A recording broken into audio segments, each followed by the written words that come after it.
Sorry, I don't love you. Afraid I've grown accustomed to. Cause with you something isn't wrong, something isn't wrong, something isn't right.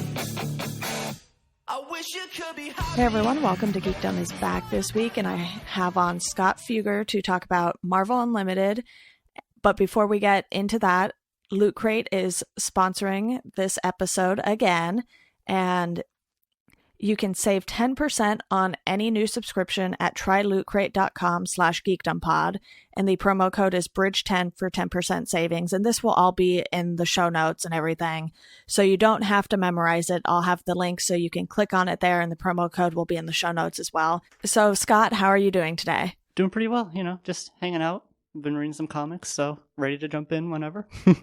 Yeah, I noticed you've been reading probably more than I have at this point, and Marvel Unlimited is one of those things where when I initially got a job back in 2015, I wanted to dive into comics a lot more because I was like, hey, look at this. I have my own money. I can spend it on things. And when I found out about Marvel Unlimited, it instantly grabbed me because I was like, just under $70 for a whole year, and you can read as many comics as you want. And, despite not having a job since the end of 2015, I've kept that subscription going, even though, I probably should have saved money, but I would have spent money buying trades or something else instead. So I was like, all right, if I do this, I won't buy any Marvel trades or anything like that. I only have one set of Marvel trades, and it's actually the Marvel Max series for Alias, because I didn't see that on Marvel Unlimited.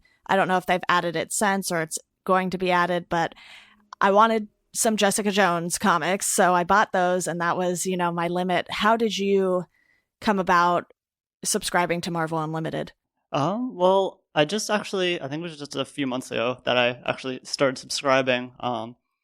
Since probably sometime late last year, I've been really, getting back into comics, and I don't know, I guess it's just Marvel Unlimited has kind of, like you said, everything, pretty much mostly everything under the sun for Marvel. So I mean, that's just, I'll go to the library or whatever and be able to pick up stuff there, or go to the comic book store and pick up stuff there. But just the sheer volume of everything, I guess, is what kind of has drawn me to it. Yeah. Yeah, and we should talk about pricing just briefly here, because like I mentioned, the yearly subscription is, I believe, $69.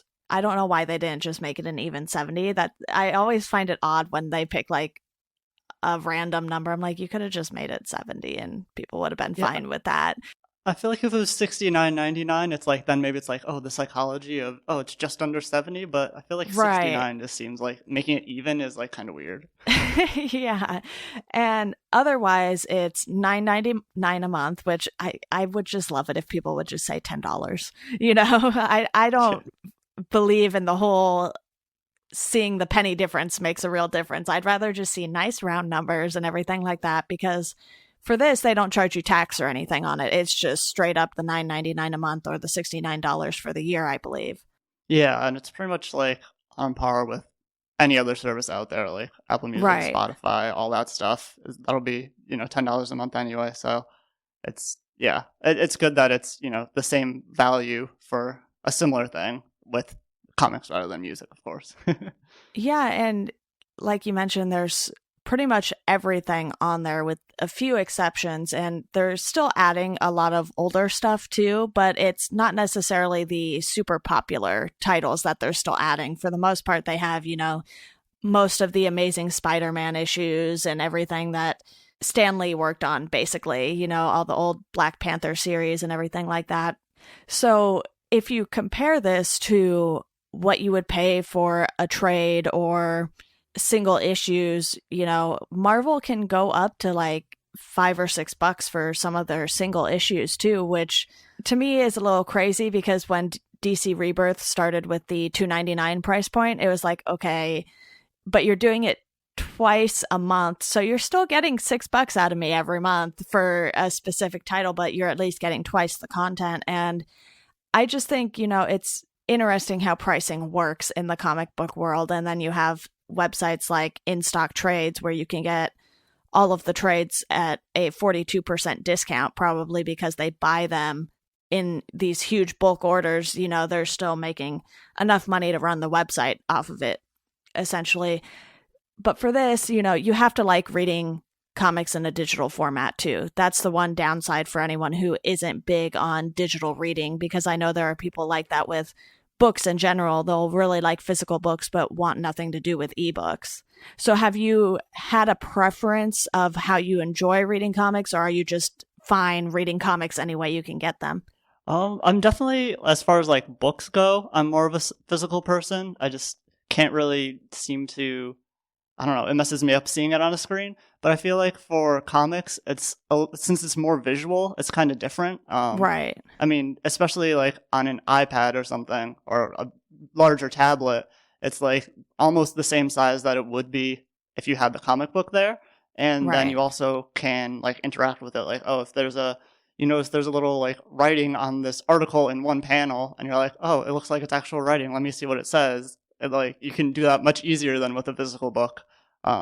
So I feel like it almost adds to it in a way too. And like Marvel Unlimited has the panel by panel reading, which Right. isn't always completely accurate. Sometimes it'll, especially for the older ones, it'll like cut panels in half and stuff.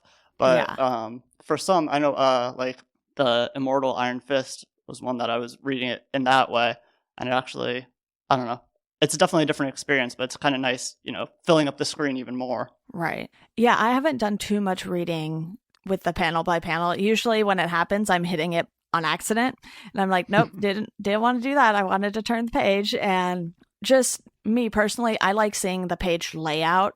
So I sort of just keep it that way, and I read on an iPad Air too. So like you said, that is practically the size of an actual comic book. So it's not, you know, shrinking it down too much to where I can't see everything I need to see. And is that how you are reading them, through an iPad, or do you have a different means of reading them? Yeah, I have an iPad. Last year I bought like some sort of like little knockoff tablet that I was using for a while, and it worked fine, but it was, you know, like $30, so it crapped out pretty quickly. Right. So I decided to invest in the iPad, and you know, it's a little bit definitely higher scale, and the quality of the display is better and stuff, so that, you know, makes it a more enjoyable experience too. Yeah, and obviously, like you said, that better screen really helps, and I think that helps make the colors seem more accurate as well, because sometimes when you have a screen and a book, you can tell the difference because of how either the book needs to be printed or how the website or whatever does their colors and everything like that. And you can definitely get two different, you know, shades here and there of things between digital and print. But I've noticed that on the iPad, it seems pretty accurate. And what I want to bring up too is the timeline for Marvel Unlimited. So the titles come out 6 months after they've hit the shelves. Have you run into any issues with that? Personally, I don't care, because there's so much on there to read. It's like, I don't need to be reading like last week's comic right now. I can wait until they have a good chunk of it on Marvel Unlimited, which is what I've been doing with a lot of the recent Star Wars comics. Yeah, I mean, I'm not like a super fan of comics. I'm more of a casual fan, so I haven't had too many issues. I did read the recent Karnak miniseries, and Okay. I thought it was like a 4-issue series, and then I got to the end of the 4th issue, and I was like, oh wait, this isn't over. So I had to wait a little bit. I'm not sure if it's up yet, for the last issue of that. And I had picked up like a more recent miniseries, Deadpool the Duck, which is a Deadpool Howard the Duck crossover, and that was really good. And I think it started like last November or December, so I don't think any of it's on Marvel Unlimited yet. But I mean, for the most part, there's really so much that, you know, you'll find something even if you have to wait for other things. Yeah, and when you have characters like Spider-Man that have such a rich history, it's easy to sort of just get lost in single characters as well on Marvel Unlimited. And I know last year I read through Brian Michael Bendis's initial run on Spider-Man, the one that runs about 133 issues. And, you know, I did that right after I had renewed my yearly subscription. And it's like reading those 133 issues, and I cranked them out in like 2 weeks or something ridiculous. I've read a lot that first month after, renewing the subscription. And it's like right there, I got my money's worth. It's like half of those comics would have been more than my money's worth. And I just, blew through a bunch of these. And it's really hard to deny the value of Marvel Unlimited. And yes, there are some problems here and there. I have had comics where, I went to read something and only 3 pages of the comic were there. And, I had to check with people. I was like, is this something they did on purpose, or are there actually more pages to this comic and they just somehow did not end up being scanned or something like that? And I've only come across that maybe once or twice at most. So it's not, a huge deal to just go find one single issue elsewhere to read it. Yeah, I'm pretty similar to you. I haven't had many issues. I've definitely seen a lot of people complaining about like sign in not working, or like you said, like the 3 pages only showing up in an issue. But I haven't had many problems with that. I guess my kind of major qualm with it in general is just sort of like the library, like the way the library organization works, and as well as like the search functions, because it's all by publication date, and all the library stuff works by individual issues, which doesn't really make sense to me in like a universe that's basically organized by series. Right. And I think, Comixology does a better job of this because they will stack your comics by the series in that library.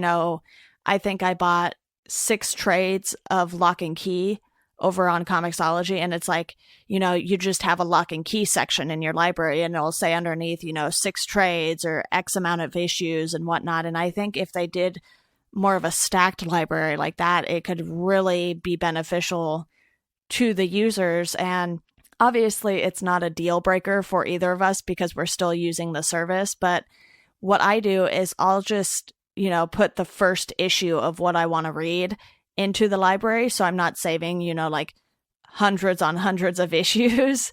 And I still have like over 100 issues in there because there's just so many things I want to read. But when you then get reading orders for things, like, I don't know if you follow Marvel's website at all for their news posts or anything like that, but they'll do the history of X character.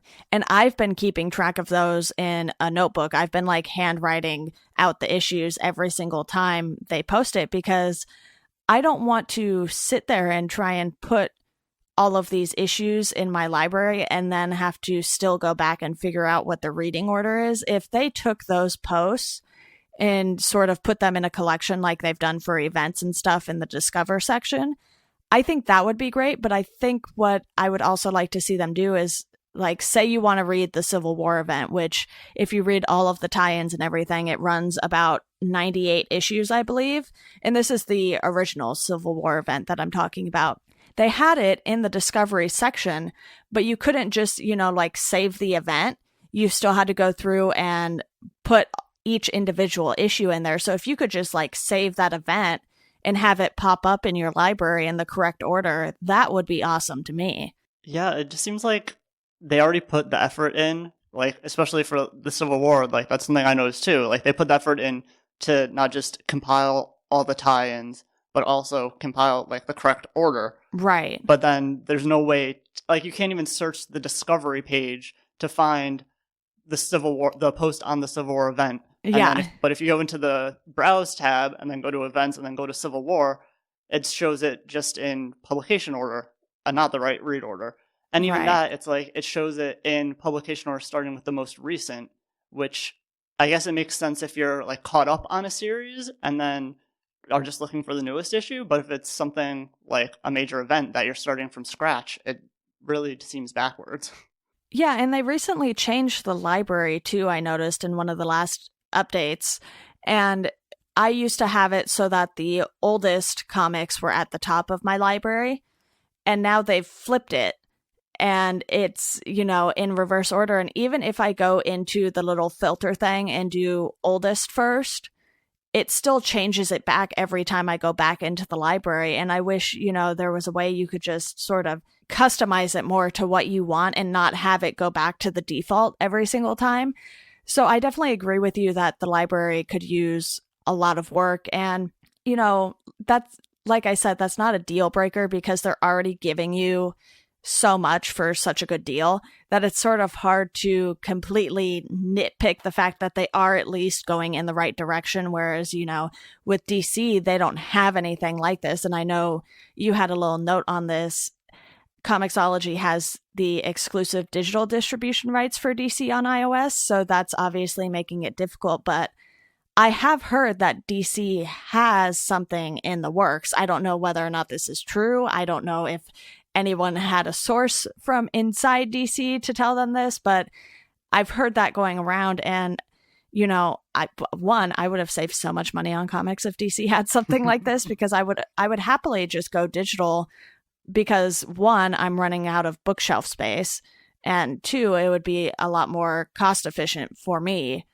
So, you know, my comic book collection here, it's mostly DC trades. And then, you know, I have some Image stuff sprinkled in there, but Image accounts for probably maybe a third of my comic book collection in physical form anyway. Yeah, I don't know. I think it would be really interesting to see like DC put something out and see what that would end up being like. I mean, I know there's like Comixology Unlimited, and there's a couple other ones that those don't have DC either, and they sort of just end up compiling as much as they can from all the indie publishers. Right. But so it would be interesting to see like DC, you know, how it would end up taking shape, and whether, you know, they would take into account the sort of issues with organization for Marvel Unlimited, and you know, even if it was something like you manually could make a playlist of the issues in a crossover event or something, like even something like that would be such an improvement. And obviously they have a totally different catalog, so that would be amazing too. Yeah, and I just looked back at my shelf, and Image probably doesn't even account for a third of it. It's probably closer to like a fifth of it.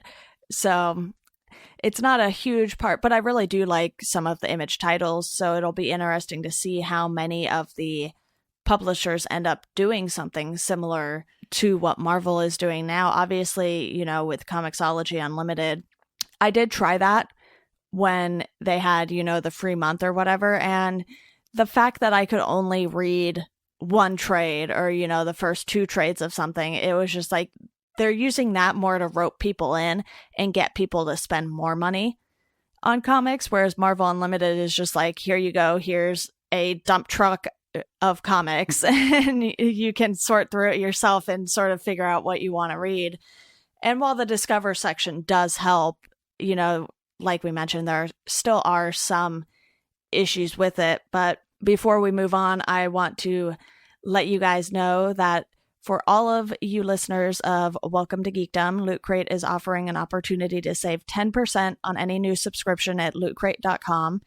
But you have to use our link, which is actually trylootcrate.com/geekdompod, and enter the code BRIDGE10 for that 10% savings. And, you know, these boxes are not super expensive. They're less than $20 a month.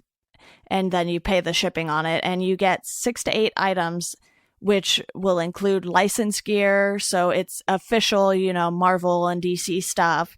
And you can get collectibles. They have one-of-a-kind items that you can only get in these boxes. And if you guys support Loot Crate, you are supporting this podcast.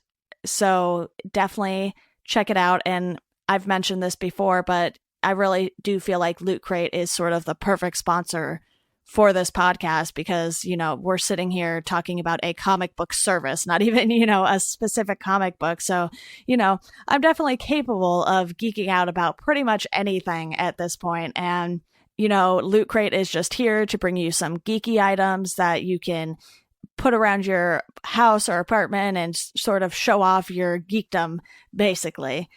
So thank you to Loot Crate for sponsoring this podcast, and we will get back to the Marvel Unlimited talk now. So Scott, Discovery is something we've touched on, and I want to talk about the release schedule a little more for Marvel Unlimited, because we mentioned, you know, 6 months for the new stuff to come out, but they still add other stuff every single week too. I believe it might happen on Mondays that they add new stuff. I'm pretty sure it's Mondays anyway. I could be wrong on that, but they'll go back and they'll add a good chunk of a series or a full mini series that is missing from the backlog and everything. Do you find yourself sort of checking this on a weekly basis to see what they've added to the service? Yeah, I definitely do. I mean, I feel like on average it's about 50 issues that they add a week between, new releases and older ones. Right. So, I mean, it's definitely, even if you're not looking for something to read at that moment, it's like an easy way to find something like, oh, after I finish up this, let me check this out. It looks pretty cool. Or like if the cover work or the brief description like grabs your attention, it's like a really good way to sort of, like discover things. I feel like I use the discover tab a little more, which again, it's kind of annoying that it's not like searchable. It just shows in one long list, but like they'll have the character close-ups or something that is really helpful, like diving into Deadpool or Venom or something, just sort of seeing like the best of arcs. That's been something that I've really enjoyed a lot. Yeah, and they'll do things like, first appearances of this character and those sorts of things. And I think that's really cool for Discovery too, because the first appearances don't tend to always happen in a solo comic series for the character. So you're sort of diving into these group books like Avengers or something like that, or, they make an appearance in a different character's solo run, and you can sort of just really go down the rabbit hole with this. And something I want to bring up, though, since we've talked about, search and discovery not being quite what we want it to be, one thing I have noticed a lot is that the metadata isn't always filled out for issues. And I think that creates a big problem too, because if you're like me and you want to go see everything Brian Michael Bendis has done, he has to actually be credited on everything for it to show up under his name. And, sometimes I'll go click on a comic and there's no writer information, no artist information, nothing like that. And I think it just sort of makes that a little more difficult, because it's like, okay, you're giving us the option to search by creator or artist or whatever, and then you're not putting in all of the metadata to actually show us the proper credits for this person. And that's something that can get a little frustrating too. And I've noticed sometimes, when you are in a comic and how it says to, like see more comics in the series after you've finished an issue. Yeah.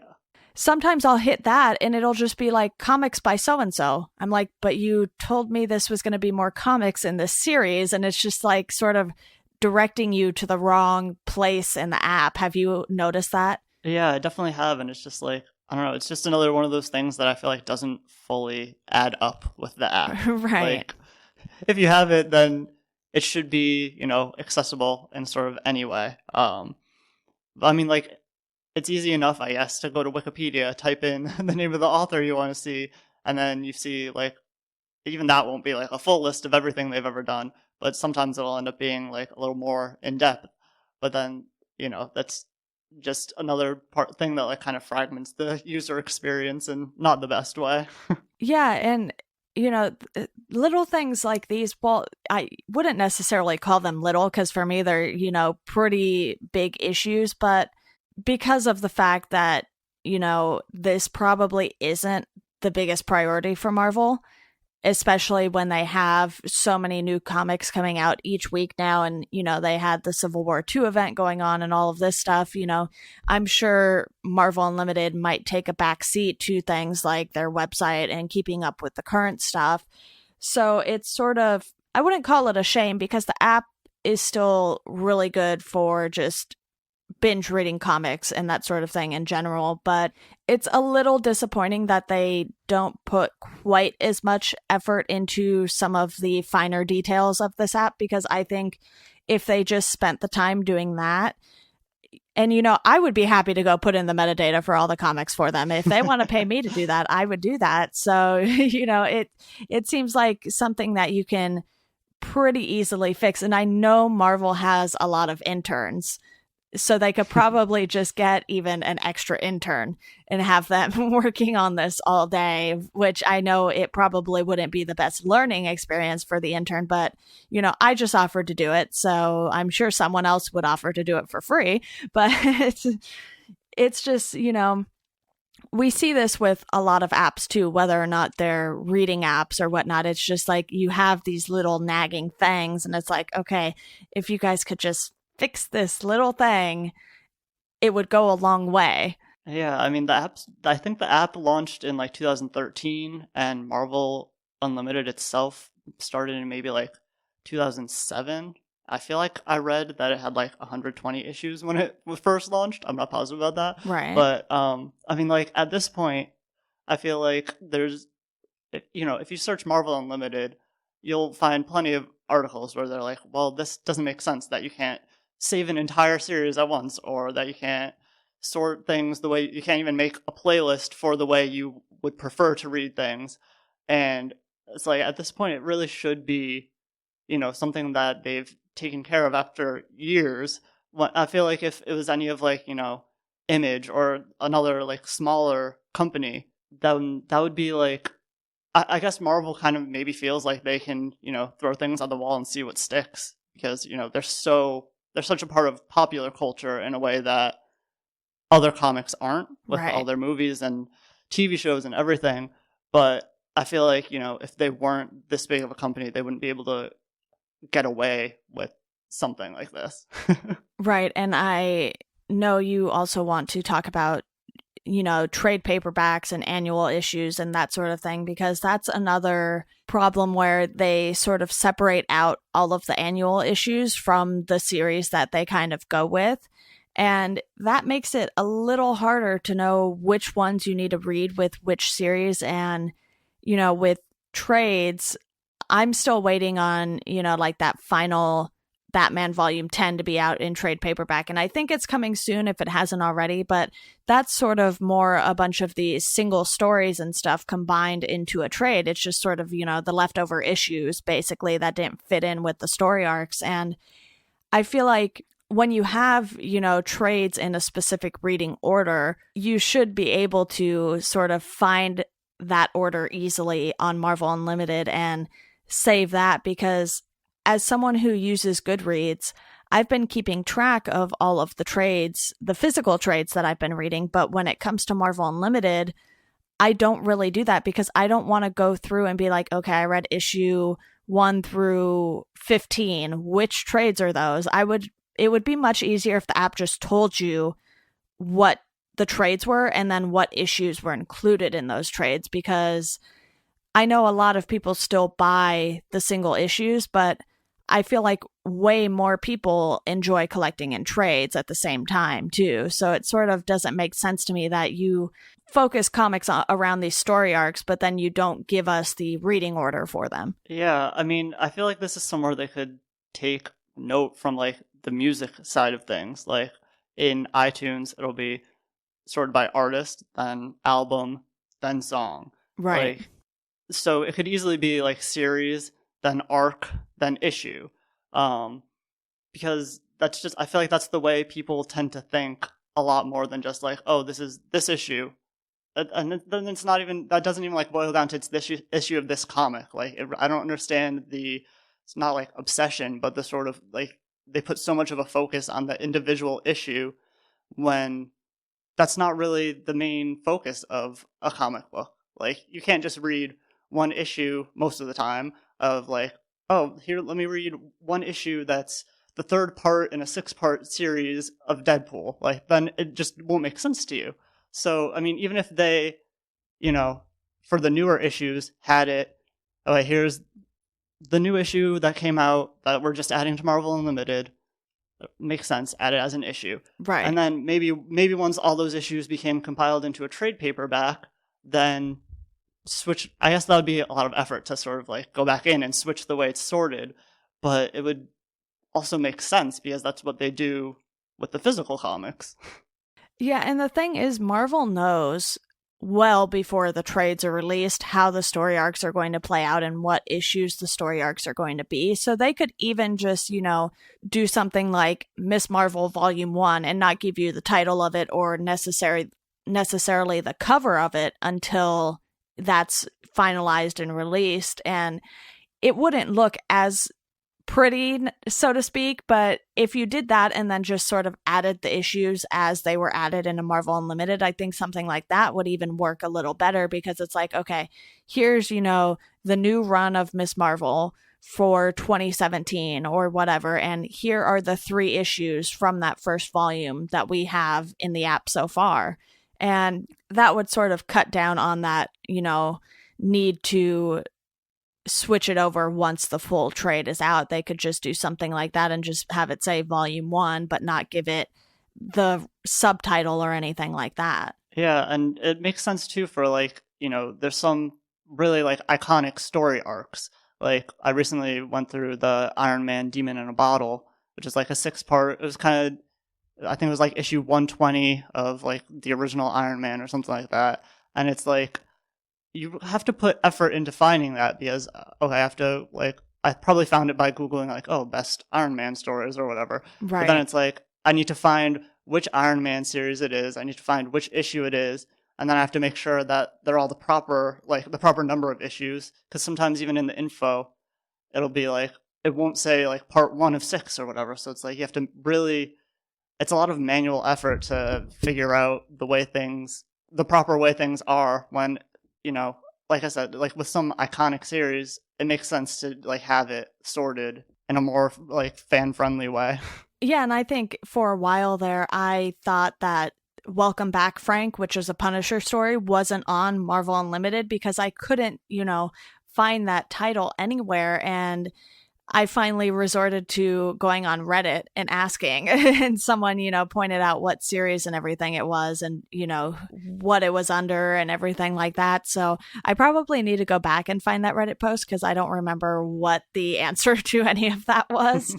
But I feel like when you just have, Punisher, 80 through 95 or something, it's just like, okay, but then where are the specific story arcs? Are they still in here? Are they separated? Or, because you can have a character doing a solo run and then have someone else doing a mini series for that same character. And it's like, okay, where did you put all of these things? And I do agree with you that, the search and discovery needs a lot of work, but I don't want to bash on the app the entire podcast here. So why don't we talk about some of the things we do like about, other than the fact that it's a great price and you kind of can't deny that no matter who you are. Yeah, I mean, really, pretty much the reading is exactly what I would expect from any sort of reading app. The artwork look like it's transferred over really well. Even the older comics look good on Marvel Unlimited and everything. And pretty much like, even if you're a giant super fan of Marvel, it's like there's almost 80 years of stuff, so you're gonna find something that you like. One would hope. Like I know like recently I read through the Hawkeye series, the Fraction and Asia. I think it's Aha, but I don't know. Asia. I read through that series. I don't know. And, you had recommended that, and that was like really killer. I guess a few years ago they started doing these. It would be like a graphic novel of, they called it Season 1. That was sort of an introduction to characters.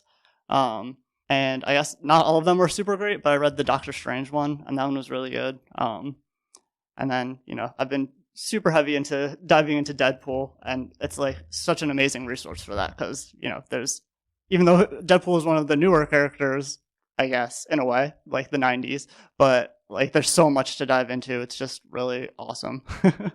Yeah, I get the feeling that Aha is not correct because I feel like that would be AHA. But anyway, pronunciations aside, this is the problem when we get so digital and it's like we only ever see people's names and don't, say them.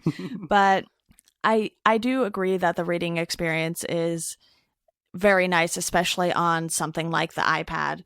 And one thing I do like is, even though the library doesn't work quite how we want it to, it's still very easy to add things to the library. You just click on the issue and then, you have this nice big button. And a recent feature that they added was the mark as read feature, or it'll just auto mark it as read once you finish it.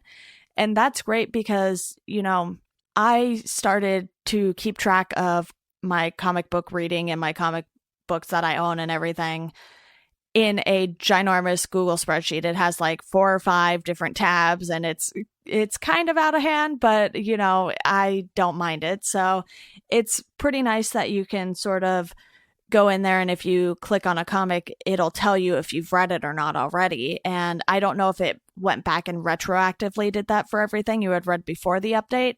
But even if it didn't, it's still, something that is very helpful if people aren't like me and don't keep this ginormous spreadsheet of what comics they've read or haven't read. Yeah, for sure. I mean, especially, I heard it from you and kind of took on the same thing where you'd like save the first issue of a run that you want to read into your library. Yeah. So, if I end up reading the first 50 issues of something and I'm like, oh, which issue did I leave off on? That makes it a lot easier to go through and, figure out.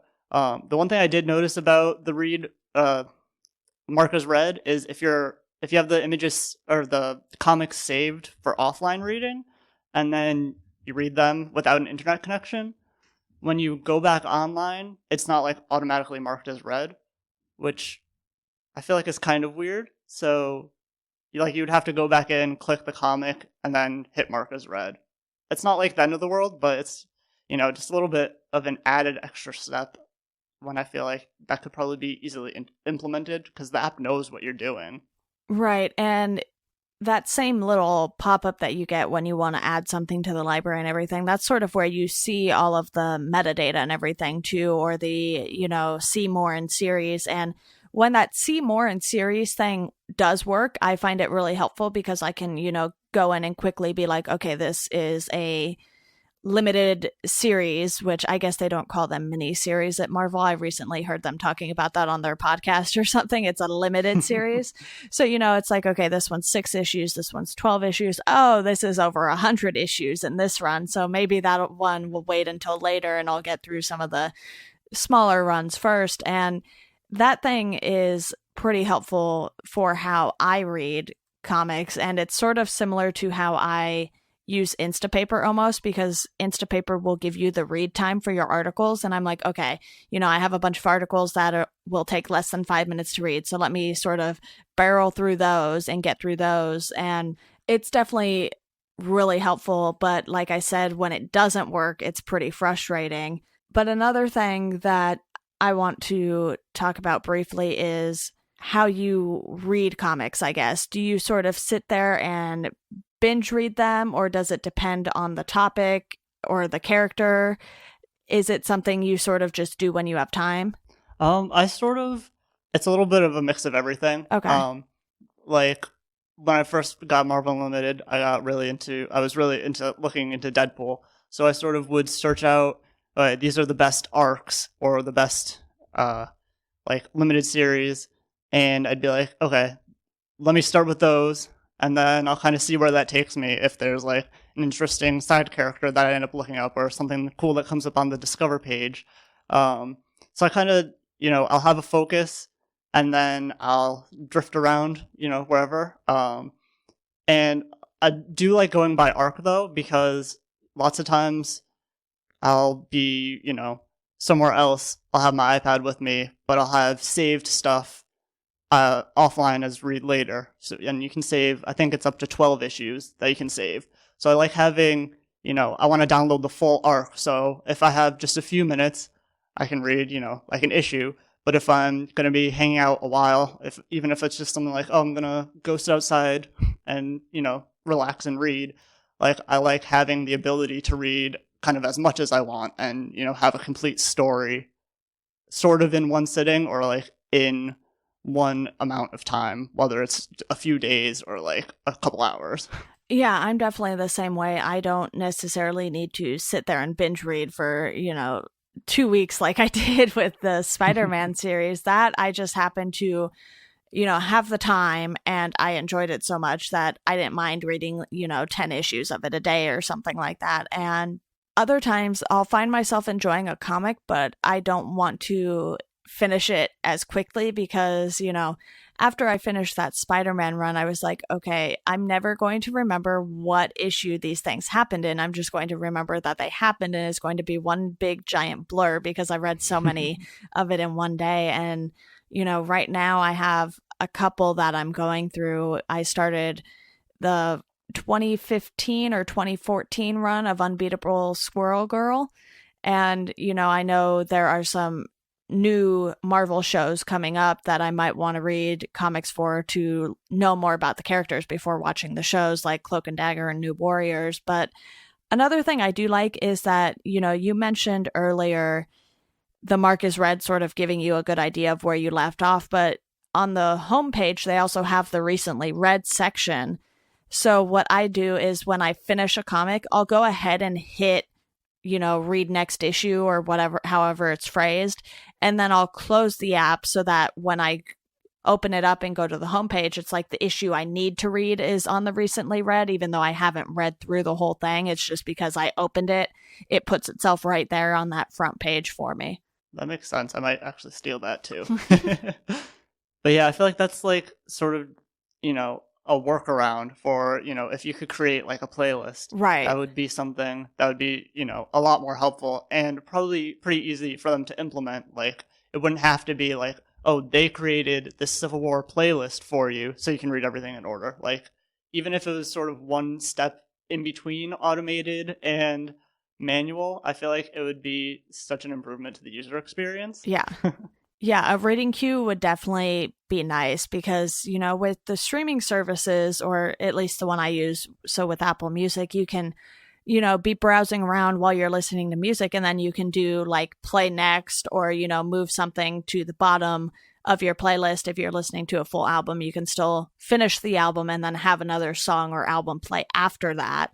So you can either do it, the next song or after what you have in the queue already. And I think something like that would be great, especially, like I said, for the history of so-and-so character or the events that maybe Marvel hasn't had the time to put together in the Discovery section or anything yet. And, I have been keeping track of, I believe, history of the Black Panther and history of the Hulk lately, and the Hulk has such a long history that it's taken up pages in my notebook, and this is like 2 or 3 rows of comic book issues on each page, and me sort of writing tiny to fit them all in or fit as many on one page as I can. And something like that, it's like if I could just, even if I had to compile it myself, if I could just put all of those in the correct reading order for that character, it would take a while because it's the Hulk, and, he was one of the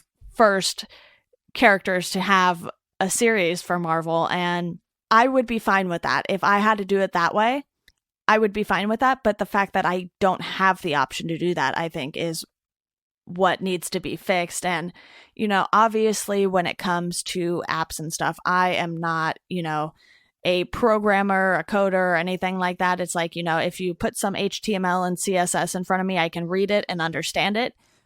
But don't ask me to build something from scratch like Marvel has with this. So, I can't really complain too terribly much, even though, we've sort of picked it apart quite a bit this episode. I still really do love using the service, and most of those things, they're like things I want, but I don't necessarily need them to use the app. It's just, sort of a wish list, which is what a lot of people will do when the new iPhone is coming out. They'll make their wish list of how they want things to work. But I think, what we've brought up here, a lot of people would probably like to have these same features. Yeah, I feel like the criticism, like you said, we've kind of been focusing a lot on that, but I feel like that comes easier almost when it's like a good bait, like it's a really amazing base product. It's right. Just like these little features that you would would really make a big difference that don't seem big in the comparison to, scanning every single comic back from 1939 or whatever. Yeah, and you probably have to assume that, like some poor intern is doing all of the scanning or something like that. I mean, I don't know if that's the case, so, don't go suing Marvel or anything based on what I say. But, I've actually had the chance to email back and forth with some people from Marvel, not about Marvel Unlimited. It was actually about their podcast. And that sort of reminds me, do you ever follow along with the Marvel Unlimited reading club? It's sort of like I pick and choose. Okay. I'll see like, oh, what's on the reading club currently? And I'll be like, yeah, that sounds interesting. Let me try it out. Or if not, I don't. Yeah. And, before they started archiving those kind of in the discovery section, it would just disappear, once they finished with that, reading club set of issues and everything. And, I had tweeted at someone one day and was like, is there an archive anywhere? Because, every once in a while I'll miss one that I want to read. And then it's like, okay, I forget how many issues they said they wanted to read. And I'm not going to go back into their, 2-hour podcast to find out where they, specified what they would be reading and how many issues of it. And, I actually help them figure out podcast chapters for the podcast. So, I think, I mentioned something on Twitter when they asked about it, and then Ben Morse sent me a DM, and then I ended up in this email with like 3 or 4 people from Marvel, and I was like, you could do it this way or this way, and both work. And that was about it. So, it wasn't a, big long conversation or anything like that, but I would like to think, I could still email those people if I had questions. I have not, but we'll see about that. And, I would definitely love to be in touch with someone who does the Marvel Unlimited app and just sort of, get a feel for whether or not they have any of these ideas in the pipeline. Obviously, they might not want to announce those things publicly, as a lot of, app developers don't until they have it, in the works or almost finished. So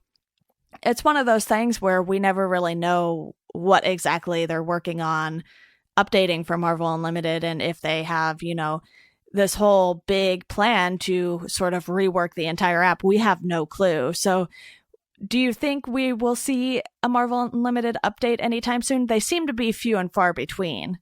Yeah, I mean, I almost feel like they have to be at least working a little bit on it. I don't know. We've mentioned a couple of times just sort of how much of a presence Marvel has everywhere. So it's like, it makes sense that it would move slowly. But I feel like, eventually it's bound to happen. Even if you just like Google like Marvel Unlimited, you'll find people complaining about it. So it's like people are pretty vocal when it comes to comics too. Like that's something a lot of people are really passionate about. So I don't know. I feel like, yeah, eventually I think it'll come.